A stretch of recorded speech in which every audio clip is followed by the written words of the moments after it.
Olá a todos, mais uma vez uma alegria estar aqui com vocês e hoje a gente vai tratar de um tema muito importante que é a onda do feminismo dentro da Igreja Católica, a onda do feminismo católico. Eu vou confessar a vocês que eu não estava muito atento a esse tempo até há uns anos atrás, até ter uma certa conversa com alguns amigos sobre esse tema, sobre a questão da submissão da mulher no casamento, né? que é um tema que dificilmente hoje as pessoas aceitam, mas eu achava que era mais do lado de fora da igreja e não do lado de dentro. Contudo, quando eu fui conversar com alguns amigos sobre esse tema, eu lembro que eu conversei com um rapaz e uma moça, e ambos disseram que a doutrina ou a crença de que o homem é chefe de família, de que o homem lidera o casamento, a sua casa, ela havia sido deposta, né, pelos papas recentes, João Paulo II e Papa Francisco, e que agora o que estava valendo era uma ideia de submissão mútua. Bom, eu achei muito estranho esse papo, né? O rapaz falou que não via com bom título a submissão das esposas aos maridos, já que são ambos iguais em dignidade, né?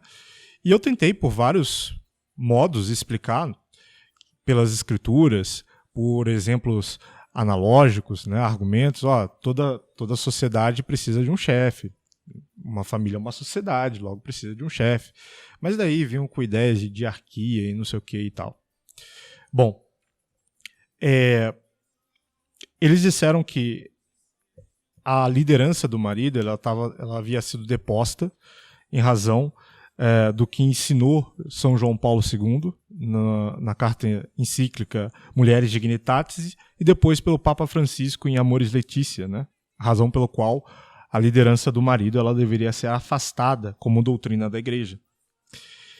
Até, inclusive, mais recentemente, me mandaram histórias de uma moça onde ela respondia uma pergunta no Instagram que questionava, a pergunta era questionando o que era a submissão da mulher no marido no catolicismo. E a moça, ela simplesmente não respondeu a pergunta. Ela apenas disse que a submissão era mútua, que João Paulo II já tinha dito isso desde a década de 80, e que tinham grupos querendo perpetuar crenças, né, certas crenças, e falou um pouquinho mal de influencer e não sei o que e tal. Mas a pergunta em si, o que era a submissão da esposa ao marido no casamento, ela não respondeu. Então, eu vendo tudo isso me pareceu muito, muito estranho, né? Parece que eu fiquei me perguntando, será que inventaram um novo catolicismo? Eu não estou sabendo. E a própria ideia de que os papéis dos cônjuges eles são iguais, ou a ideia de que o homem ele se submete à mulher obedecendo à mulher, ela me pareceu até um pouco subversiva, antinatural e revolucionária do que a igreja sempre ensinou sobre esse tema. Então, após algum tempo de estudo e vasculhando os documentos da igreja, eu não só verifiquei que esses meus amigos eles estavam completamente errados a respeito de São João Paulo II e do Papa Francisco sobre esse tema, mas o quanto eles também eram de um vitimismo, de um feminismo cada vez crescente dentro da igreja hoje. E o que é exatamente o feminismo? O feminismo ele pode ser definido como uma revolta contra o patriarcado e as diferenças entre homem e mulher. E o que significa patriarcado? Patriarcado, essencialmente, é a ideia de que o homem, o sexo masculino, foi instituído por Deus como chefe da humanidade e que a humanidade é melhor conduzida para os seus fins temporais e sobrenaturais quando homens estão liderando. Então, nessa palestra, eu abordarei as principais características do que eu chamo de feminismo católico, que consiste exatamente numa impugnação do quê? Do patriarcado cristão. Isso tem repercussões, inclusive, na ideia que a gente tem do sacramento da ordem, porque as mulheres não podem ser ordenadas ao sacerdócio. Tem íntima relação com o que a gente vai falar aqui. Então, o feminismo, segundo o Papa Pio XI, ele é um pecado contra a fidelidade no matrimônio. Daí você vai me dizer, pô, mas a fidelidade não é só trair a esposa e tal, trair o marido. Não. A fidelidade, ela também diz respeito a ser fiel com a sociedade doméstica, enquanto sociedade. Então, quando há um ataque à hierarquia de uma sociedade, a gente pode dizer que há o quê? Uma traição à sociedade. Então, por exemplo, quando ocorre uma tentativa de golpe de Estado, por exemplo, derrubada das autoridades, uma revolução, isso é o quê? Isso é uma traição à nação, é uma traição à pátria, é uma traição à fidelidade à pátria, porque se quer derrogar as autoridades legítimas. E aqui é a mesma coisa. Então, por isso que o feminismo ele sempre foi classificado, né, por teólogos morais, inclusive Arthur Vermeersch, Antônio Aurélio Marim, como um pecado contra a fidelidade no matrimônio. Então, o feminismo católico, ele emula o feminismo mundano, né? E ele apresenta características parecidas com o feminismo mundano na medida em que, de forma expressa ou mitigada, ele defende esses 4 pontos que eu vou citar aqui. O primeiro, se opõe à chefia do marido na família. O segundo, defende o trabalho fora do lar e o carreirismo da mulher casada. Terceiro, defende o controle de natalidade. Quarto, opõe-se à modéstia no vestir das mulheres. Então, essas são as 4 características que correspondem ao feminismo católico. E como a gente vai ver agora, ela também corresponde às 4 ondas do feminismo pagão, feminismo mundano, que eu vou falar a partir de agora. Então, falando de origens do feminismo, a gente pode traçar a origem desse movimento no século XIX, onde ocorreu a primeira onda. A primeira onda, segundo a Enciclopédia do Feminismo, ela ocorreu em 1848 com a Convenção Seneca Falls. E ela foi uma convenção de mulheres para discutir os direitos femininos. E ela foi realizada numa capela metodista na cidade de Seneca Falls, no estado de Nova York. E o principal fruto que deu essa convenção foi a Declaração de Sentimentos escrita por Elizabeth Cady Stanton. Geralmente essa primeira onda do feminismo ela é chamada, até por muitos católicos conservadores, como de bom feminismo, porque ele foi caracterizado por lutar pelos direitos políticos das mulheres, principalmente o voto feminino, e é por causa disso, né, que muitos católicos têm a impressão de que essa primeira onda ela foi boa. Contudo, como veremos, a primeira onda feminista ela pugnava muito mais do que o simples direito de votar das mulheres. Porque o fundamento dessa exigência era que o patriarcado não deveria existir. Então, assim, elas tinham um direito, digamos assim, legítimo, mas fundamentado numa ideia errada. Porque, veja, o patriarcado ele não é uma coisa que a igreja condena. Por quê? Porque as virtudes masculinas elas são boas.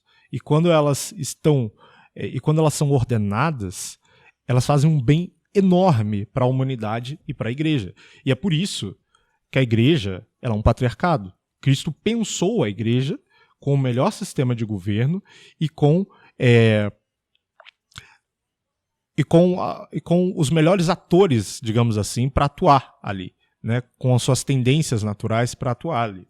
Então o homem não está ali, o sacerdócio ordenado para homem não está ali à toa. Mas vamos voltar aqui à declaração de sentimentos dessa Elizabeth Cady Stanton. Então ela faz várias declarações de sentimentos. Esses sentimentos, na verdade, são afirmações do que ela considera injustiças contra a mulher, né? E aqui eu numerei 4 ou 5 declarações que ela fez para a gente entender o que foi essa primeira onda do feminismo. Então a primeira afirmação que ela coloca ali é que assim, a história da humanidade é uma história de repetidas injúrias e usurpações por parte do homem em relação à mulher. tendo por objeto direto o estabelecimento de uma tirania absoluta sobre ela. Então ela coloca uma premissa, né? A mulher, ela foi oprimida durante a história, né? Tá, essa é uma premissa que, assim, pode concordar ou não, né? Mas é verdadeiro que existiram casos de opressão de homens sobre mulheres. Isso não tem nenhuma disputa. Mas vamos ver como ela interpreta essa opressão, né? Então, vamos lá. Aí vem a segunda afirmação. Ela diz: na aliança do casamento, ela é obrigada, a mulher, a prometer obediência para o seu marido, ele se tornando para todos os seus efeitos seu mestre, a lei dando-lhe o poder de privá-la de sua liberdade e de administrar castigo. Então, a gente vê que a primeira interpretação da Elizabeth Cady Stanton do que ela entende como opressão à mulher é a submissão da mulher ao marido no casamento. Então, notemos que ela fala de uma suposta lei que concederia ao marido o poder de tirar da mulher a sua liberdade ou de corrigi-la. Veja, Elizabeth ele era americana e não existia nenhuma lei americana que desse poder aos homens. Então, o que ela está falando, na verdade? Ela está falando da lei do evangelho, da lei do casamento, da lei como a igreja prega, né? Ou seja, do matrimônio cristão. Então, ela entende o matrimônio cristão como uma opressão contra as mulheres. A terceira afirmação dela é o seguinte, é que o homem monopolizou quase todos os empregos lucrativos e aqueles que a mulher tem permissão para seguir, ela só tem permissão para uma escassa remuneração. Ele fecha contra ela todos os caminhos para a riqueza. Neste ponto, a gente já observa que a primeira onda do feminismo ela já questiona o fato de homens ocuparem os maiores postos de trabalho fora de casa. Então, essa primeira onda do feminismo ela já lutava pela chamada mulher de LinkedIn, ou a mulher carreirista. Uma quarta afirmação ainda feita é a seguinte: o homem permite a mulher na igreja, bem como no Estado, mas numa posição subordinada, reivindicando a autoridade apostólica para sua exclusão do ministério e com algumas exceções de qualquer participação pública nos assuntos da igreja. Bom, mas se a gente olha para a eclesiologia da igreja, né, do catolicismo, realmente existe uma autoridade apostólica para excluir as mulheres das principais funções da igreja, que é o quê? O sacerdócio. Então, já se vê por aí que a primeira onda do feminismo ela impugna também algo que é essencial da estrutura da igreja, que é a sua... que é o sacramento da ordem. E depois, mais para frente, a gente vai ver também a respeito do trabalho fora da mulher, que a igreja ela não defende a emancipação da mulher, onde ela faz as mesmas funções do homem e possui uma distribuição igual na sociedade, de funções iguais na sociedade. Bom, então, se a gente pudesse sintetizar, a gente diria que a Elizabeth ela considera a opressão da mulher a submissão ao marido no casamento, a ideia de que o lugar próprio da mulher é no lar, e a doutrina de que a mulher não pode ocupar as principais chefias da igreja e do Estado. Então, não sem motivo, essa primeira onda do feminismo, como nós veremos adiante, ela já foi objeto de condenação dos papas. Né? Essa primeira onda que muitos católicos acham que foi boa. Nós tivemos ainda uma segunda onda do feminismo, e ela é popularmente conhecida como o movimento de liberação das mulheres. E sua principal intenção era destruir o patriarcado a partir da libertação sexual da mulher. Então tem-se como marco da segunda onda do feminismo os anos 60. E essa segunda onda, ela, em regra, é condenada por católicos conservadores, porque nela se luta pelo uso de contraceptivos e pelo direito de abortar.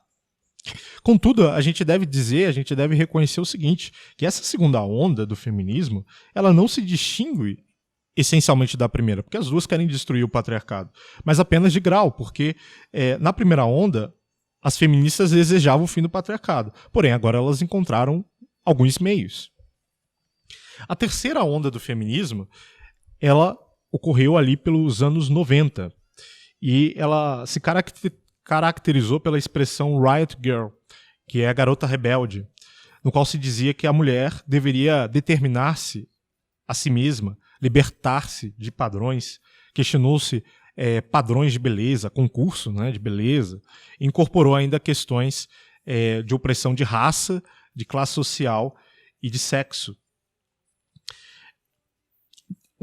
E por fim, a quarta onda do feminismo é a onda que nós vivemos hoje, onde há uma ampla difusão na mídia do feminismo e não se restringe também o feminismo às mulheres, né, que eles chamam de cis, né, mas também se abriu para os transexuais. Então, se a gente pudesse fazer um resumo dessas ondas, a gente diria o seguinte, que a primeira onda, ela defendia, nós queremos ser como os homens. Na segunda onda, não precisamos de homens. E na terceira, não precisamos ser mulheres. E na quarta, nós somos homens. Né? Então, essencialmente, todas as ondas feministas defendem a extinção absoluta entre as diferenças entre homem e mulher. E tudo começou impugnando-se a submissão da mulher ao marido no casamento, ou, em outras palavras, o patriarcado cristão. E será por esse tópico que nós iremos começar a expor o feminismo católico. E a impugnação à submissão da mulher no casamento, ela corresponde justamente à primeira onda do feminismo. Foi uma surpresa para mim descobrir que tinham católicos que impugnavam essa doutrina, porque para mim ela é absolutamente certa. Inclusive, entre não cristãos, entre muçulmanos, você vai ver que isso é verdadeiro, entre os judeus, entre todas as religiões, entre quase todas as culturas, o homem ele sempre liderou a casa. Então, se um fato ele acontece em todos os lugares, em todos os tempos, o que a gente está diante? A gente está diante de uma lei natural, de um direito natural. Né? É assim que é um direito natural. Porque aquilo que é natural se propaga em todos. Mas aquilo que é deficiente, aquilo que não é lei natural, é em minorias. Então, se a gente for fazer um cálculo, né, quem impugna são poucos. Então, estão com uma ideia nova que não é um direito natural. Mas, bem, uma das premissas básicas do feminismo católico é justamente dizer que essa doutrina da chefia do homem no lar foi atualizada por João Paulo II e o Papa Francisco, e que agora o homem não é chefe do lar e não exerce qualquer autoridade sobre a mulher, mas que, ao contrário, a submissão seria mútua, dizendo assim que haveria uma absoluta igualdade na relação entre marido e mulher. Mas antes de abordar esse tema da submissão mútua, a gente deve ter em conta o que a Escritura, a tradição e o magistério da Igreja sempre ensinaram sobre esse tema, e depois verificar se a submissão mútua de João Paulo II e do Papa Francisco realmente significa o que a feminista católica quer entender. Então, a primeira questão que nós devemos notar nesse tema da submissão são os fundamentos da autoridade do marido sobre a esposa. E a primeira coisa a responder é: a autoridade do marido funda-se num título natural? Para começar a responder essa pergunta, eu vou me reportar às Sagradas Escrituras, no livro de Gênesis. No livro de Gênesis, capítulo 2, nós vemos a criação do homem primeiro, Adão, onde Deus ele coloca no jardim para cultivar e guardar, e ainda dá o preceito: podes comer do fruto de todas as árvores do jardim, mas não coma do fruto da árvore da ciência do bem e do mal, porque no dia em que comeres, morrerás indubitavelmente. E depois é narrada a criação da mulher. Bom, então a primeira coisa que Deus deu a Adão foi o quê? O poder de império sobre a criação e a lei moral. E Santo Agostinho, no comentário ao Gênesis, ele pergunta assim: se esse preceito moral de não comer a árvore do conhecimento do bem e do mal, ele foi dado a Eva diretamente por Deus ou não. E daí Santo Agostinho ele diz que certamente Eva soube deste preceito por meio da norma de São Paulo para as mulheres. Se desejam instruir-se sobre algum ponto, perguntem aos seus maridos em casa. Então, já começa com a autoridade do marido sendo colocada aqui. Então, a interpretação de Santo Agostinho, ela já demonstra que o homem ele foi constituído em autoridade e já exercia naturalmente todos os dons dados por ele para bem desempenhá-la. Então, Adão já possuía, de modo infuso, todas aquelas virtudes naturais do homem, como a liderança e a fortaleza, que são tão características do sexo masculino. E a interpretação tradicional e clássica dessa passagem é consistente em apontar que Deus escolheu o homem como chefe da humanidade. E essa interpretação ela foi ratificada magisterialmente pelo Papa Pio XII numa alocução aos recém-casados em 10 de setembro de 1949. Vou citar aqui. Sim, a autoridade do chefe de família vem de Deus, assim como veio de Deus para Adão a dignidade e a autoridade de primeiro chefe do gênero humano, dotado de dons que transmitiria à sua posteridade. Por isso, Adão foi criado primeiro e Eva depois. E como diz São Paulo, Adão não foi enganado, mas foi a mulher que se deixou seduzir e transgrediu.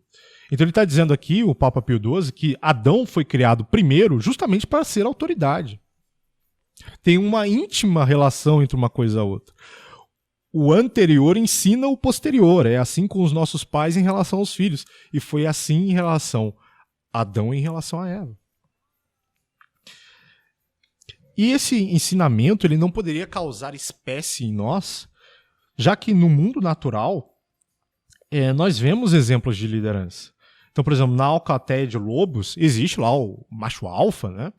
Entre as abelhas, as formigas, existe a rainha. Entre os leões existe o leão. E na espécie, existe o homem com características apropriadas e naturais para o exercício da liderança. No livro Noivos e Esposos, que tem inclusive aqui no Instituto Santo Tanásio, o padre Álvaro Negromonte, ele diz o seguinte, que o marido é o cabeça da mulher, conforme escreveu São Paulo, e que apesar de certa repugnância que desperta nas mulheres nos tempos libertários de hoje, a frase do apóstolo soa como um axioma.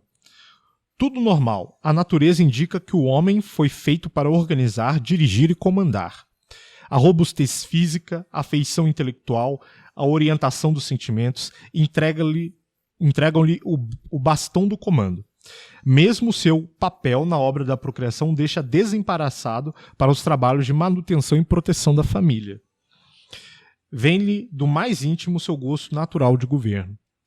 Ao passo que a mulher, frágil de corpo, delicada de sentimentos, de feição intelectual diferente, sobrecarregada com o fardo sagrado da gestação, procura naturalmente um apoio.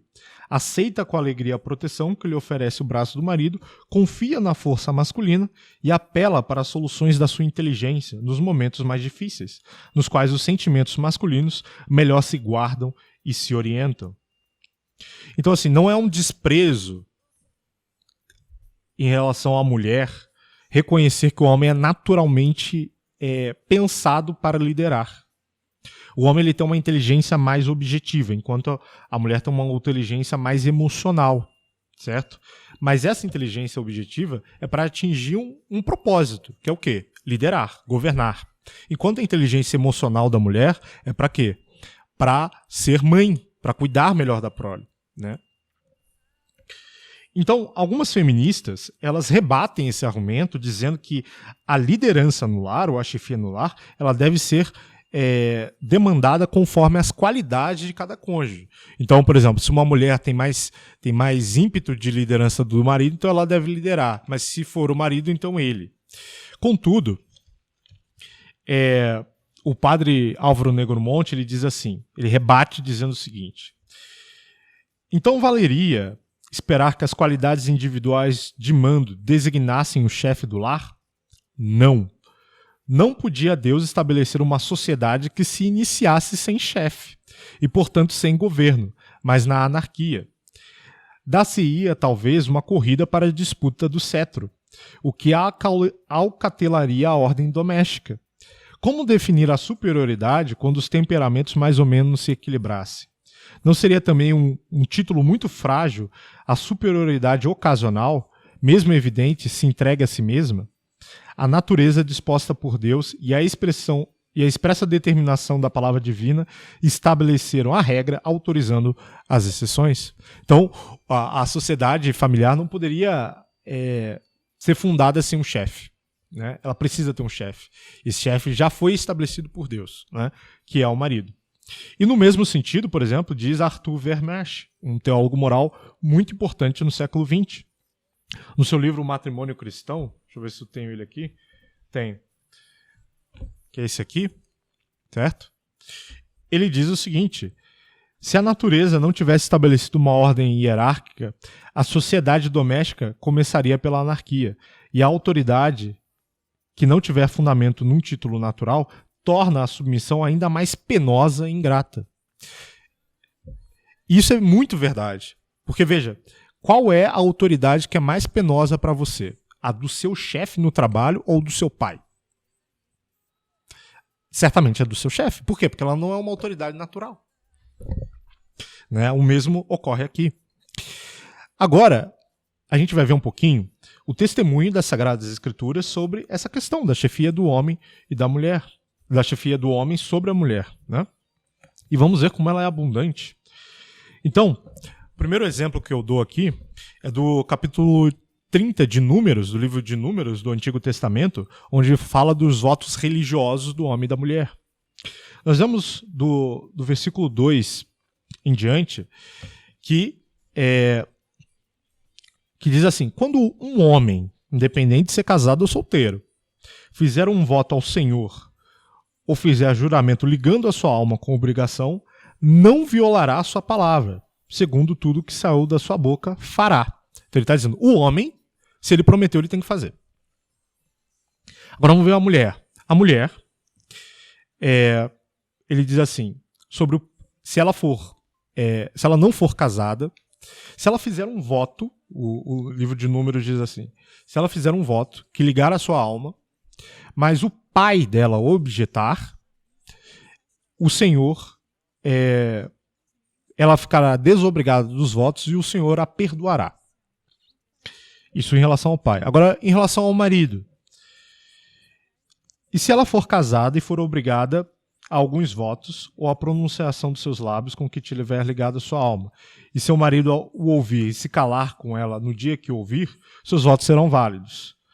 E suas obrigações com que ligou sua alma serão válidas. Mas se seu marido lhe tolher no dia em que o ouvir e anular o seu voto a que estava obrigada, como também a pronunciação dos seus lábios com que ligou sua alma, o Senhor lhe perdoará.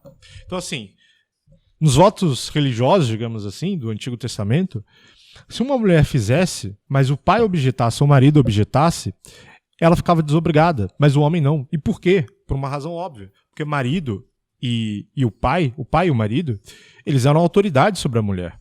Mas o homem, ele não tem essa autoridade em cima dele. No livro de Esther, nós temos também outro exemplo, onde o rei Assuero, ele resolveu constituir uma nova esposa em razão da desobediência da rainha Vasti, que não compareceu à sua presença quando ele solicitou. Então esse episódio, ele irritou tanto o rei Assuero que dizem nas escrituras que ele expediu cartas para todas as províncias reais, a cada uma em sua escrita e a cada povo em sua própria língua, e elas decretavam que todo marido deve ser o senhor em sua casa e fazer-se respeitar-se por sua mulher. Então, aqui claramente, né, a rainha Esther, ela foi muito importante para o povo de Israel, né, para Israel, inclusive para a história da salvação, pela intervenção que ela teve. Mas por quê? Porque ela foi o exemplo contrário da rainha Vasti. Ela não foi uma mulher que desonrou o seu esposo, né? Bom, no livro de Eclesiástico, nós também temos os seguintes versículos, né, que dizem o seguinte: não entregues tua alma ao domínio de tua mulher, para que ela não usurpe a tua autoridade e fiques humilhado. Isso no capítulo 9, versículo 2. No capítulo 25, versículo 30, diz assim: se a mulher tiver o mando, ela se erguerá contra o marido. São Tomás de Aquino, nos comentários às cartas de São Paulo, acerca desse trecho, ele diz: o filósofo diz que o domínio das mulheres é a morte da família, como os tiranos de uma comunidade. É interessante isso daqui porque, realmente, veja o seguinte, a gente tem um movimento agora na igreja, né, de colocar mais mulheres em postos, né, de liderança, de ocuparem mais funções importantes, né? E um desses movimentos que começou foi ocupando o presbitério. Aí vocês me respondam se a permissão das mulheres começarem a serem leitoras, acólitas, apagou o desejo delas, do movimento feminista, de querer ascender mulheres ao sacerdócio. Na verdade, cresceu ainda mais, né? Está em discussão até agora. Tem um sínodo acontecendo agora e está discutindo sobre isso, né? A ordenação diaconal das mulheres. Então, é um claro exemplo, aplicação, né, disso aqui. Se a mulher tiver o mando do que não é dela, ela vai se erguer, certo? Ela vai se erguer contra. No capítulo 33 ainda de Eclesiástico, versículo 20, ele diz assim: ao teu marido, à tua mulher, ao teu irmão, ao teu amigo, não concedas autoridade sobre ti na tua vida. O livro de Isaías, ele diz ainda: os opressores do meu povo são crianças e mulheres. Ah, povo meu, os que te guiam te enganam e destroem o caminho das tuas veredas. Então, aqui ele tá entendendo, né, colocando exemplo, claro, metafórico, né? Tava tão zoada a situação de Israel, né, que o próprio Deus comparou como se fosse crianças e mulheres governando o povo, né? Como se fosse um castigo.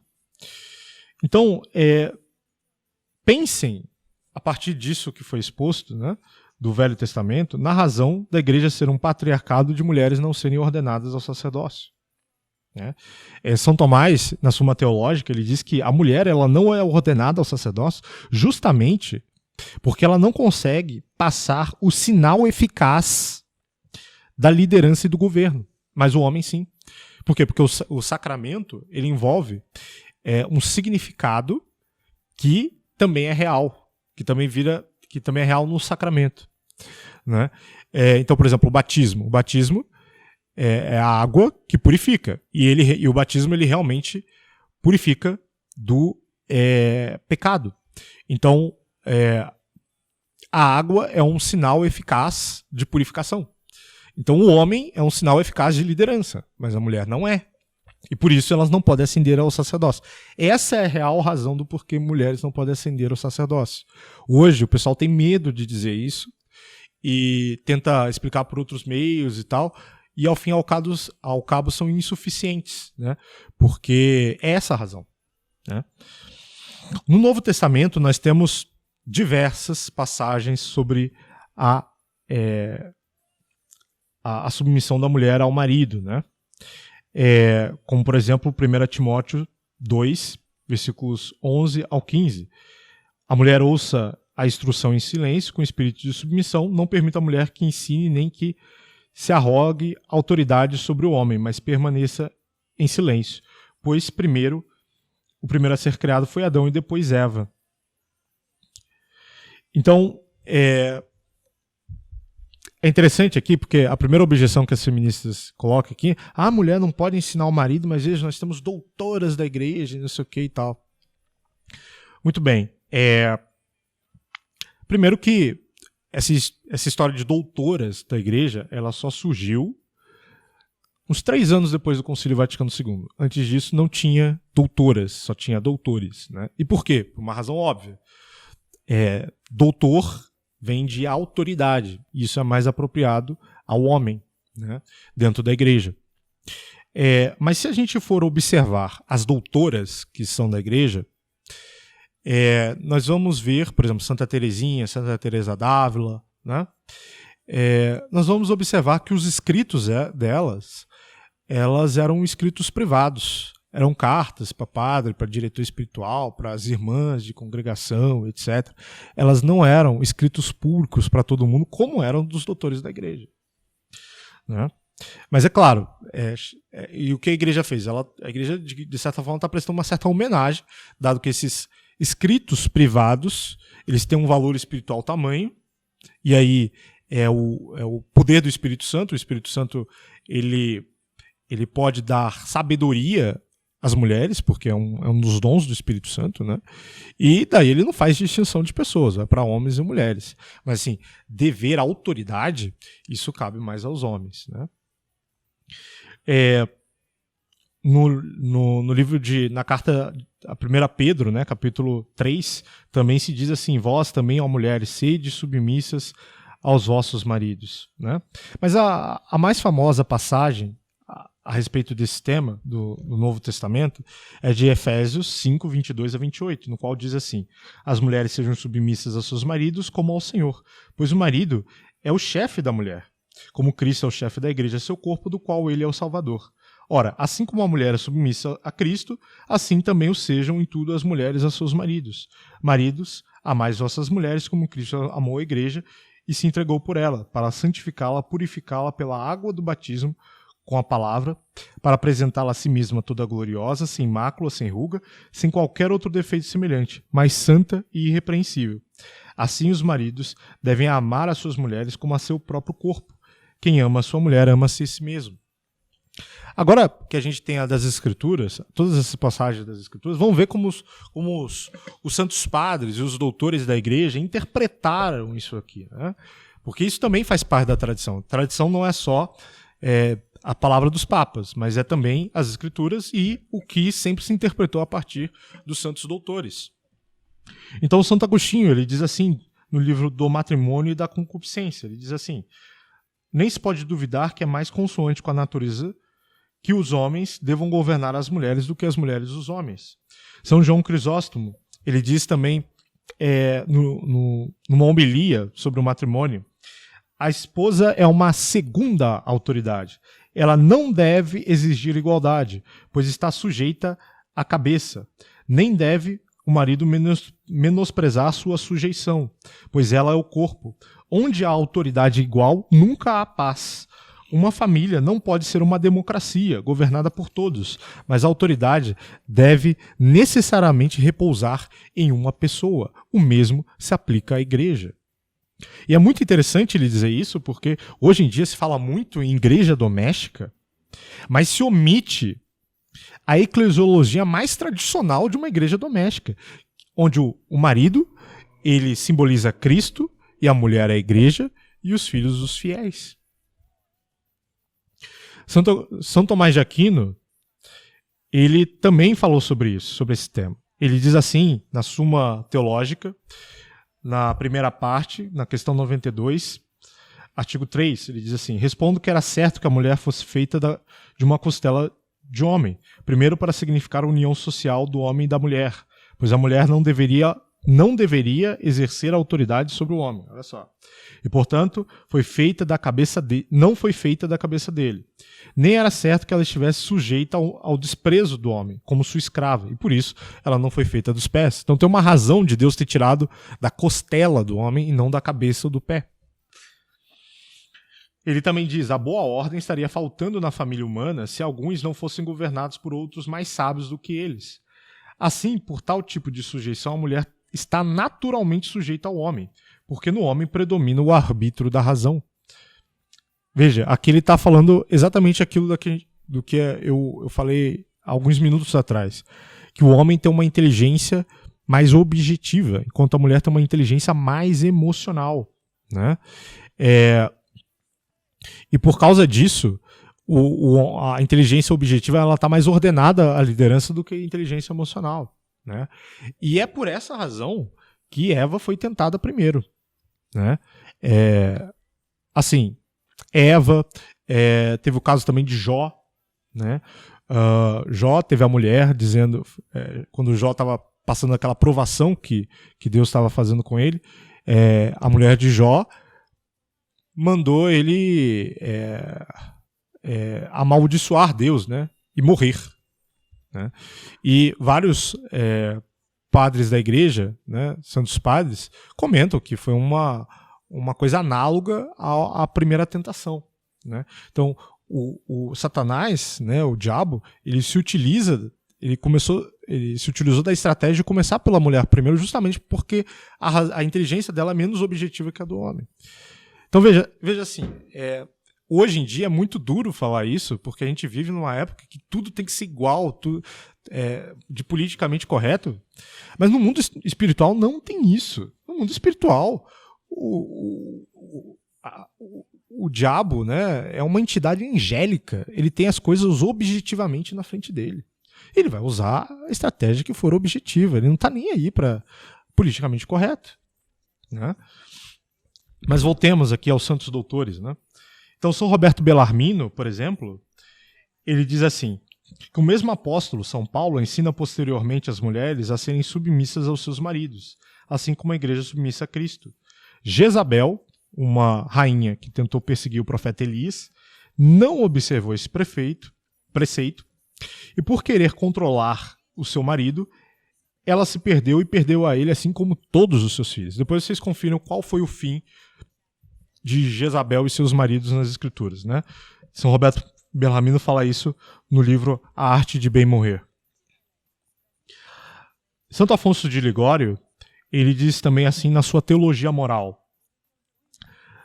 não diz respeito ao governo da casa e aos bons costumes. No que diz respeito ao governo da casa e aos bons costumes, a esposa está obrigada a obedecer ao marido. E o marido está obrigado a tratar a esposa como associada e não como serva. E mais recentemente, nós temos autores modernos sobre esse tema, né? Então, um deles é o padre Emmanuel de Gilberts, né? Neste livro, O Marido, o Apóstolo, O Marido, o Pai, o Apóstolo, onde ele também diz assim: a Escritura Sagrada diz em uma palavra cabeça. É a cabeça, é o chefe, ele que tem a autoridade, o poder e a direção. Dono conclui que deve usar e que o deve usar na ordem para os fins do matrimônio. Primeiramente, deve usá-lo. É a condição para que a união persevere, a união matrimonial. E não é inútil lembrá-lo, porque há maridos que não o empregam, abdicam, é mais cômodo. Esquece que o exercício da autoridade não é só um direito, mas um dever de que lhe serão pedidas contas, né? Outra autora é essa daqui, a italiana, Constanza Miriano, que tem um livro Case e Seja Submissa, né? Se apresentar isso para algumas meninas, elas vão ter um treco, né? Se apresentar essa capa aqui, desse livro e desse daqui também, da Stephanie Gordon, Ask Your Husband, né? Você vai ver que elas vão quase... Você vai precisar fazer quase um exorcismo se elas verem isso, né? Mas ela diz assim nesse livro aqui, né? Na página 92. Ela diz assim: falar de submissão provoca uma reação de desaprovação, choque, revolta, raiva, até mesmo nojo. Não é somente que o pecado original tenha deixado em nós um rastro de ódio pela ideia de obedecer a alguém que não seja nós mesmos. A cultura da autossuficiência, no qual estamos todos submersos, até mesmo os cristãos, também nos afeta. Embora devamos ser pessoas que façam a promessa de servir aos outros e nos colocar em último lugar. Nem mesmo os padres se atrevem a dizer essas coisas hoje em dia por medo de que nós, mulheres, os apedrejemos até a morte. No entanto, tenho visto que para aqueles que experimentam esse conselho é um caminho para a salvação. Não é o paraíso, esperamos por isso na vida futura, mas é uma espécie de salvação aqui e agora, nesta vida. Em outras palavras, nos traz paz, uma vida conjugal plena e satisfatória. Então, você vê, ninguém aqui está interpretando como a feminista católica, né? Desde as escrituras até os santos, a patrística, até os escolásticos, até os autores modernos, você não vê ninguém aqui defendendo uma ideia de que a autoridade do marido acabou, né? Agora vamos ver o magistério, né? Que esse é a parte mais importante. Então, começar pelo Catecismo de Trento. O Catecismo de Trento ele diz assim: como ensinaram alguns dos santos padres, a mulher não foi formada dos pés, mas da ilharga, costela do homem. Da mesma forma, não foi tirada da cabeça, para reconhecer que não era a senhora do marido, mas antes sua subordinada. Finalmente, deve o marido governar bem a sua família, corrigir as faltas de todos os membros e manter cada qual no cumprimento de suas obrigações.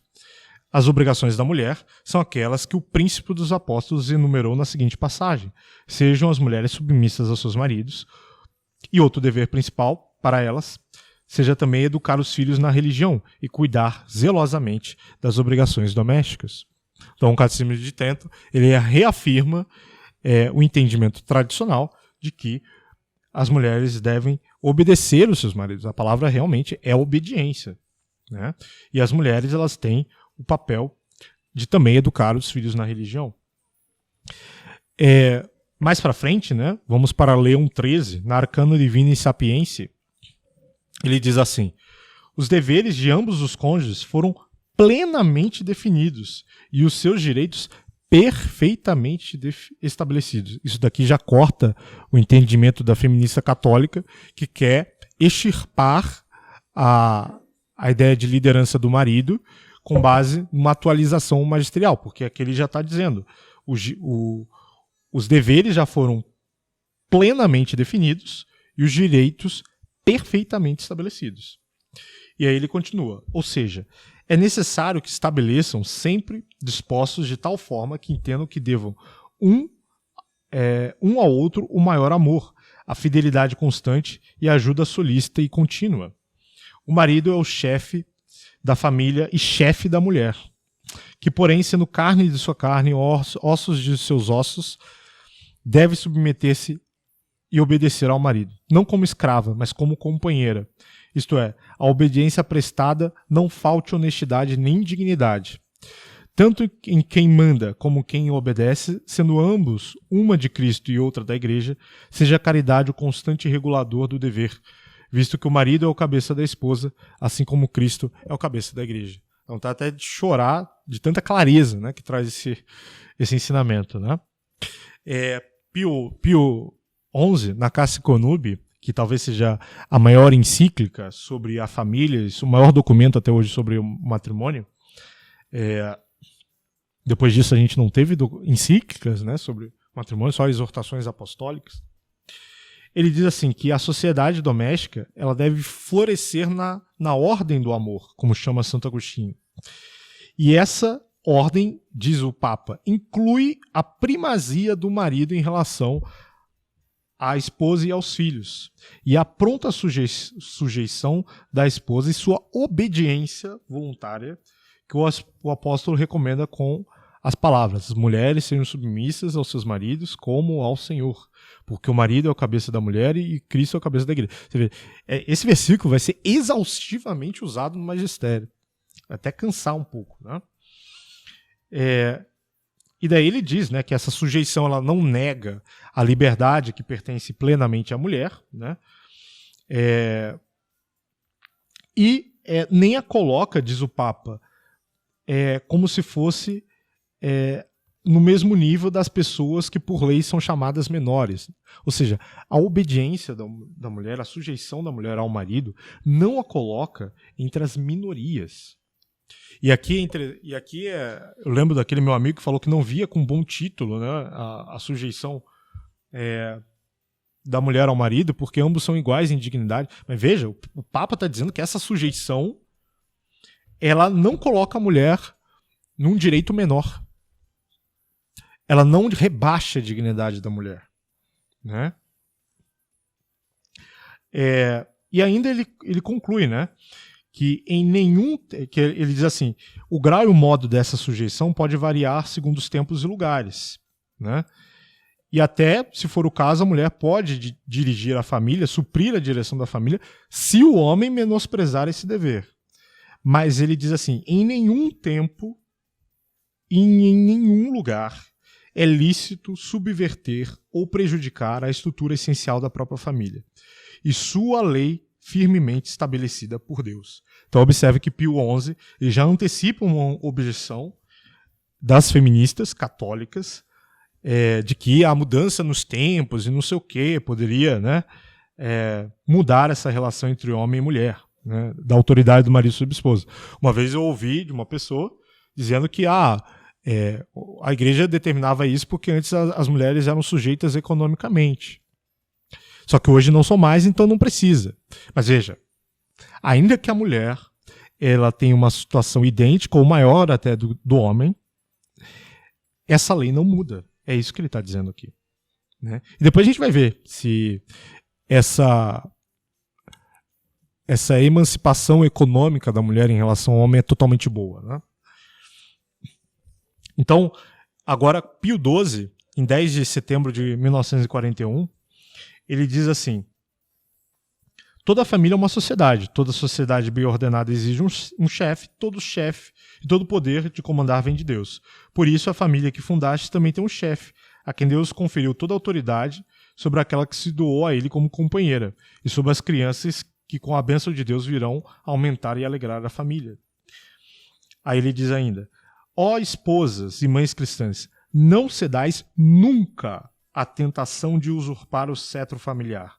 Vosso cetro amoroso deve ser o cetro que o apóstolo das nações põe nas vossas mãos, a salvação pela maternidade.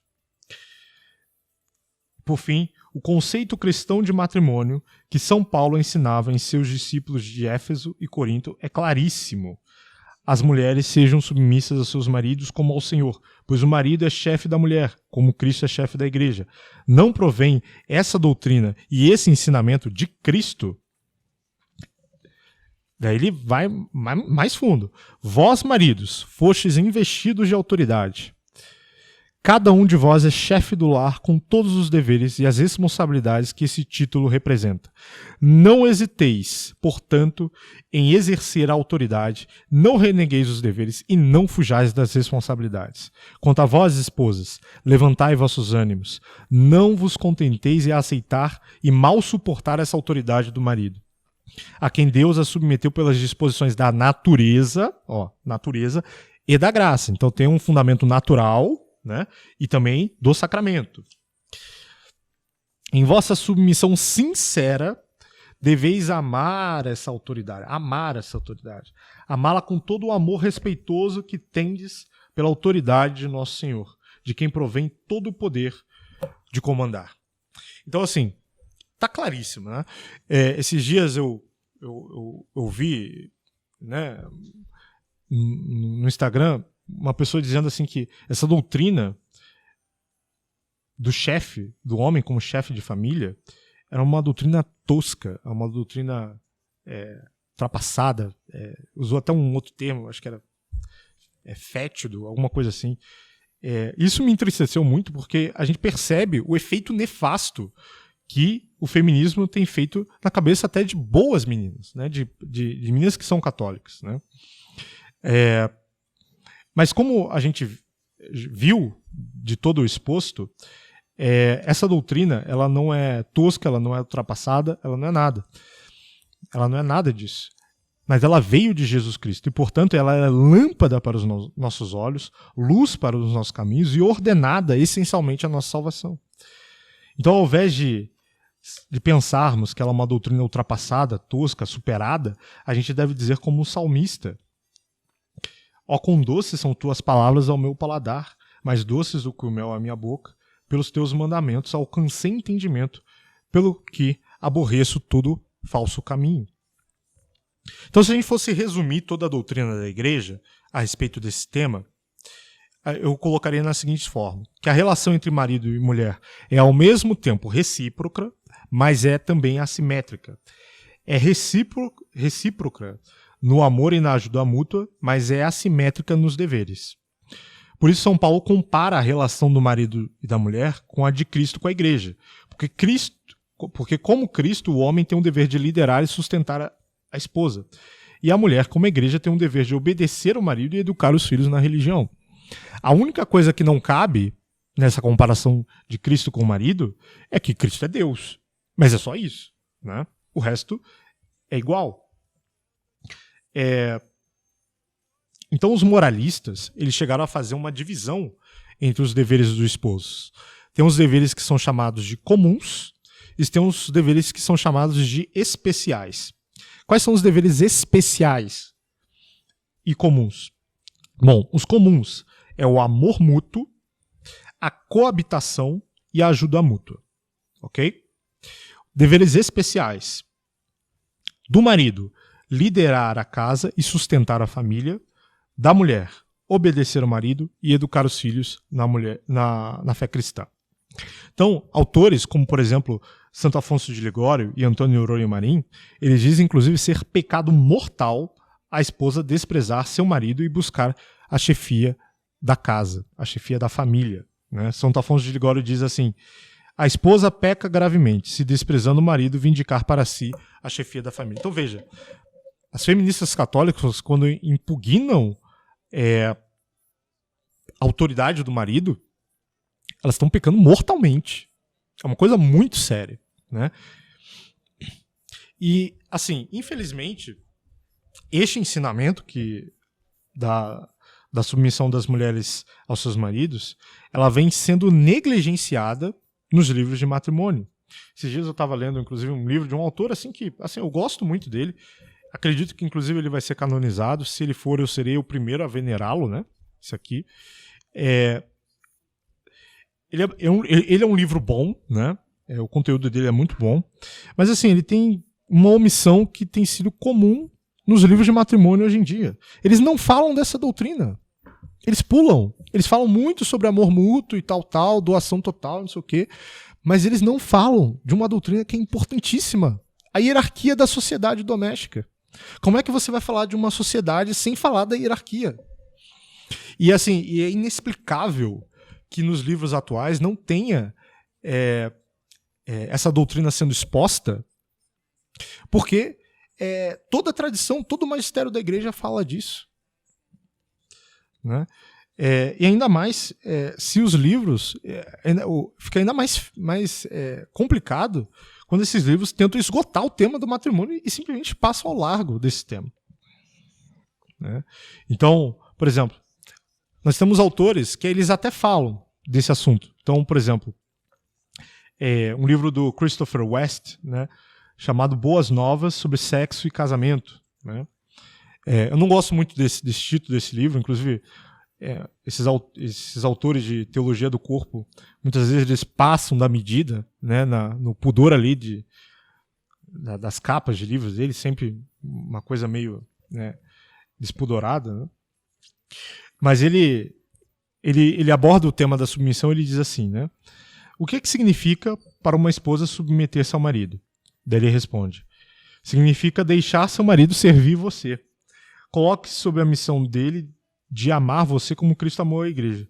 Como João Paulo diz, a submissão da esposa ao marido, entendida no contexto de todo o trecho da carta de Éfesos, significa, sobretudo, experiência do amor. Isso é verdade, tanto mais que essa submissão está relacionada com a imagem da submissão da igreja a Cristo, que certamente consiste em experimentar esse seu amor. Que mulher não gostaria de receber esse tipo de amor do marido? Veja, claramente aqui ele dora a pílula, né? Então, ele tenta explicar a submissão da esposa ao marido sem falar da autoridade do marido e do dever de obediência da esposa a ele, né? Então, não explicar, na verdade, né? Então, assim como se você for explicar lá o mandamento, né, de honrar os pais, sem falar da autoridade dos pais, do dever de obediência dos filhos, você não está explicando o ensinamento. Você vai dizer assim para o seu filho: quer entender como é a submissão, como é a sua submissão aos seus pais? Essa submissão significa que os pais vão servir você. Assim, você não está explicando direito, né? Bom, isso exposto, agora vamos à objeção feminista principal desse tema, né? que é a questão da submissão mútua. Bom, essa expressão ela foi utilizada por João Paulo II em alguns momentos do seu pontificado. Primeiro na Mulheres Dignitatem, né? E depois em algumas audiências, né? E aqui eu pego o trecho de uma audiência que ele fez em 11 de agosto de 1992, coincidiu com o meu aniversário. Ele explica, onde ele fala da submissão mútua, né? Ele diz assim: a expressão que abre o trecho de Efésios 5, 21 a 33, do qual nos estamos a aproximar graças à análise do contexto remoto e imediato, tem eloquência muito particular. O autor fala da mútua submissão dos cônjuges, marido e mulher, e de tal modo faz também compreender como é necessário entender as palavras que se escreverá em seguida sobre a submissão da mulher ao marido. Com efeito, lemos: as mulheres sejam submissas aos maridos como ao Senhor. Exprimindo-se assim, o autor não pretende dizer que o marido é patrão da mulher e que o pacto interpessoal próprio do matrimônio é um pacto de domínio do marido sobre a mulher. Exprime, pelo contrário, outro conceito, que a mulher, na sua relação com Cristo, que é para ambos um único Senhor, pode e deve encontrar a motivação daquela relação com o marido, que brota da essência mesma do matrimônio e da família. Tal relação, todavia, não é submissão unilateral. O matrimônio, segundo a doutrina da carta aos Éfesos, exclui aquela componente do pacto que pesava e, por vezes, não deixa de pesar sobre essa instituição. O marido e a mulher são, de fato, submissos um ao outro. Estão reciprocamente subordinados. A fonte desta recíproca submissão está na pietas cristã e a sua expressão é o amor. O autor da carta sublinha de modo particular este amor dirigindo-se aos maridos. Escreve de fato: e vós, maridos, amais as vossas mulheres. E com este modo de exprimir-se, tira qualquer temor que poderia suscitar, dada a sensibilidade contemporânea, a frase precedente: as mulheres sejam submissas aos maridos. O amor exclui todo gênero de submissão, pelo qual a mulher se tornasse escrava ou serva do marido, objeto de submissão unilateral. Então é um trecho bem extenso, né? Mas vamos destrinchar esse trecho, né? Notemos bem que São João Paulo II ele define o que é essa submissão. Ele diz que é o amor. Ou seja, o que São João Paulo II chama de submissão mútua nada mais é, em termos tradicionais, fazendo uma tradução aqui, do que o amor mútuo dos esposos, que pertence aos deveres comuns dos cônjuges, não aos deveres especiais. Lembra? Quais são os deveres comuns dos esposos? Amor mútuo, coabitação e ajuda mútua. É disso. É isso que ele tá. Amor mútuo é isso que ele está chamando de submissão mútua. Certo? Ele não está tocando ainda no tema dos deveres especiais. Claro que a gente pode questionar se a palavra submissão é a mais adequada para se referir ao amor dos esposos. Porque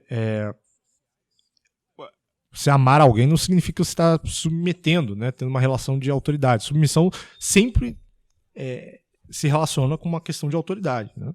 Então ele está largando aqui a expressão, né? Mas assim, não importa. O fato é que São João Paulo II definiu submissão mútua como amor mútuo, ok? Então, se a gente trocar submissão mútua por amor mútuo, tudo faz sentido. Então, segundo o pontífice, é este amor mútuo que purifica eventual abuso de autoridade do marido, pois quem ama não comete abuso de poder. Por isso o Papa diz: o amor, a submissão, né, exclui todo gênero de submissão pelo qual a mulher se torne escrava do marido, objeto de submissão unilateral. Então veja, e o que ele chama de submissão unilateral? No vocabulário de João Paulo II, significa a sujeição no qual a mulher se torna escrava do marido, né? E não tem a contraparte do amor do marido, né? Então, ela tem a obrigação de amar, ela tem a obrigação de obedecer, mas o marido não tem a obrigação de amar ela, né? Então tá errado, óbvio que tá errado. Só que assim, não há uma submissão unilateral, né? Pelo fato da mulher obedecer o marido, porque isso já está pressuposto, né? Porque essa obediência ao marido, ela não significa que o marido, que a mulher vai se tornar escrava dele. Até porque esse não é o ensino dos papas, né? Os papas eles sempre sublinharam que a submissão da mulher não implica se tornar escrava do homem nem atender todos os seus caprichos e nem a coloca entre os cidadãos de direitos menores. Ou seja, essa obediência ao marido não a coloca como escrava, certo? E não pode ser enquadrada como uma submissão indevida, né? Uma submissão desordenada. E essa interpretação, né, que eu fiz agora, ela é ratificada por eminentes católicos. Então, por exemplo, o escritor católico Germain Grisez, né, que ele comenta no livro dele The Way of the Lord Jesus, no volume 2, ele fala justamente dessa questão da submissão mútua. Ele diz assim: até recentemente o ensino papal enfatizava o dever de obediência da esposa, mas João Paulo II centra-se na submissão dos cônjuges. As expressões retóricas dos ensinamentos papais anteriores e atuais refletem, é claro, contextos sociais muito diferentes, mas as proposições ensinadas devem ser consideradas não como inconsistentes, mas como diferentes elementos da verdade, a serem integrados numa visão única e coerente. Não se deve supor que João Paulo II rejeite a tradição, dado que os papas, assistidos pelo Espírito Santo, tentam articular a mesma fé, na ausência de provas convincentes.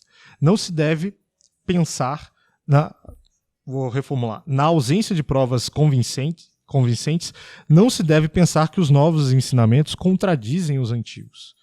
Assim, se possível, os diferentes ensinamentos papais devem ser entendidos como compatíveis, e uma leitura cuidadosa mostra que podem ser. Então, assim, é interessante que as feministas católicas, elas pegam o termo submissão mútua e elas não tentam articular com o magistério interior. Elas nem tentam entender, na verdade, né? Elas simplesmente querem entender do jeito delas. E depois elas reclamam, né, dos tradicionalistas, né, que eles não obedecem o Papa, não sei o que e tal, mas isso que elas estão fazendo é a mesma coisa, tá? É a mesmíssima coisa. Elas não estão aplicando a hermenêutica da continuidade aqui, né? Então elas interpretam, a submissão é mútua, então não existe submissão nenhuma. Como assim? Claro que tem. Né? Por exemplo, se eu estou devendo uma pessoa e essa pessoa deve a mim, não significa que a gente não deve um ao outro. Significa que nós dois devemos um ao outro. Certo? Um outro autor, Ronald Conte Jr., esse autor ele não é um cara tradicionalista. Na verdade, se você olhar o site dele, ele fica 24 horas por dia falando mal de tradicionalista. Mas sobre esse assunto, ele tem um livro chamado Roman Catholic Marital Sexual Ethics, a ética sexual ou marital, né, na igreja do católico romano, né? Ele diz assim o seguinte: o magistério ensina claramente que o marido é o cabeça da esposa, que a esposa deve estar sujeita a ele em obediência. Alguns comentaristas das escrituras, tentando anular este ensino, tentaram reinterpretar a sujeição, como se fosse submissão mútua ou obediência mútua. Essa abordagem está parcialmente correta. Há um aspecto mútuo na submissão e na obediência, mas é um grave erro doutrinário afirmar que a relação matrimonial é inteiramente mútua, igual em todos os sentidos. Quem adere a este erro comete heresia material. Quem ensina este erro prejudica o sacramento do matrimônio. Quem ordenou, Deus ordenou no casamento natural, e ainda mais no sacramento do santo matrimônio, uma distinção de papéis entre marido e mulher, de modo que o marido tenha papel de primazia em relação à esposa e os filhos, e a esposa tem um papel de sujeição e obediência a ele. E aqui a gente tem uma observação muito importante. Quando a feminista católica ela defende que não há diferenciação de papéis no matrimônio, e ela está dizendo que que as diferenças sexuais entre homens e mulheres não implicam em papéis sociais e familiares diferentes, no fundo, o que ela está defendendo é um casamento LGBT. No fundo, o que ela está defendendo é ideologia de gênero. Tá? Essa é a grande red pill. Okay? Casamento entre totalmente iguais é isso. Sabe? Casamento LGBT. E submissão mútua, ela também não pode significar mútua obediência ou diarquia, né? Como dos esposos, no qual se entenda que ambos tenham a mesma autoridade e no mesmo sentido. E a respeito, eu volto a citar Pio XII, no qual ele disse em 1941 o seguinte: e visto que na família, como em qualquer associação entre duas ou mais pessoas que almejam o mesmo fim, é indispensável uma autoridade que encaminhe e dirija, salvaguardando a união entre os membros, vós deveis amar, que esse enlace faz de ambos um só querer, ainda que no caminho um vá na frente e outro vá atrás. E Pio XI, como eu já havia falado, ele diz assim: se o homem desprezar o seu dever, compete à mulher supri-lo na direção da família. Ou seja, ele está pressupondo a única autoridade do marido, né? A autoridade principal, na verdade, do marido. Né? Mas assim, a pé de cal, nesse tema da submissão mútua, é que o feminismo católico ele peca em abordar todo o magistério de João Paulo II e do Papa Francisco, ou dos seus atos magisteriais. É porque se eles entendem que submissão mútua é ausência de liderança do marido e que a mulher não deve obedecer no marido, então é natural que se veja no magistério de João Paulo II ou do Papa Francisco nenhuma abordagem sobre esse tema. Eles não afirmem coisas a respeito disso. Né? Só que a gente vê isso acontecendo. Então, por exemplo, na encíclica Labores Exercens sobre o trabalho humano, na número 19, João Paulo II chama o marido de chefe de família. Então isso é daqui inexplicável. Se João Paulo II acreditava em submissão mútua, que excluía a liderança do marido, ele não podia chamar o marido aqui de chefe de família. E mais recentemente, no Diretório Homilético de 2014, aprovado pelo Papa Francisco, há a reafirmação da doutrina tradicional. Ele diz assim: a originalidade do ensinamento do apóstolo não é que as esposas devam ser submissas ao marido. Isso simplesmente foi presumido na cultura de sua época. O que é novo e distintamente cristão é, em primeiro lugar, que tal submissão deve ser mútua. Se a esposa deve obedecer o marido, por sua vez, deve, como Cristo, dar sua vida pela sua esposa. Então veja, o que esse texto aqui está chamando de submissão mútua é o seguinte: cada um fazendo os seus deveres. A mulher obedecendo e o marido dando a vida pela mulher. Isso é submissão mútua. Entendeu? Então, assim, essa expressão submissão mútua, ela não quer dizer nada diferente do que o magistério já ensinou. A única coisa que ela não significa é o que a feminista católica quer entender. Né? E aqui é lamentável, porque esse esclarecimento ele vem em 2014. Né? Então, tem mais de 20 anos depois da explicação de João Paulo II ter inserido essa expressão submissão mútua. Né? E aqui é a questão, né? Deve ter um cuidado